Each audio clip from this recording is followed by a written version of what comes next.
ভারতে ঠান্ডা কাশির সিরাপে অতিরিক্ত মাত্রায় বিষাক্ত রাসায়নিক পদার্থের উপস্থিতি পাওয়া গেছে। এসব সিরাপ সেবনে এখন পর্যন্ত ১৭ শিশুর প্রাণহানি ঘটেছে। সিরাপে বিষাক্ত পদার্থের উপস্থিতি প্রথম নজরে আসে ভারতের মধ্যপ্রদেশে। শিশুদের জ্বর কাশির জন্য এসব সিরাপ দেওয়া হলে তাদের মধ্যে গাঢ় প্রস্রাব, নিস্তেজ ভাব এবং কিডনি বিকলের মতো লক্ষণ দেখা যায়। এতে মৃত্যুবরণ করে অনেক শিশু। এরপর পরীক্ষার মাধ্যমে সিরাপের মধ্যে উচ্চমাত্রার ডাইইথিলিন গ্লাইকল নামের বিষাক্ত শিল্পদ্রাবক পাওয়া যায়। ওষুধের মধ্যে এমন বিষাক্ত পদার্থের উপস্থিতি এবং ১৭ শিশুর প্রাণহানির ঘটনায় ভারতের জনস্বাস্থ্য ব্যবস্থার দুর্বলতার দিকে আঙুল তুলছে দেশটির জনসাধারণ। পাশাপাশি প্রশ্ন উঠছে ভারত থেকে রপ্তানি হওয়া ওষুধের নিরাপত্তা নিয়ে।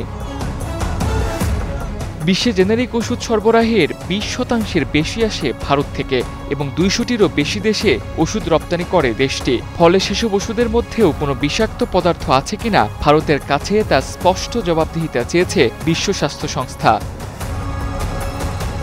ভারতীয় কর্তৃপক্ষের কাছ থেকে আনুষ্ঠানিক বক্তব্য পাওয়ার পর গ্লোবাল মেডিকেল প্রোডাক্টস অ্যালার্ট জারি করার মাধ্যমে বিশ্বব্যাপী এসব ওষুধ প্রত্যাহার এবং দেশটির ওষুধ রপ্তানির উপর কঠোর নজরদারি হওয়ার সম্ভাবনা রয়েছে। Tamsid Ahmed, star news.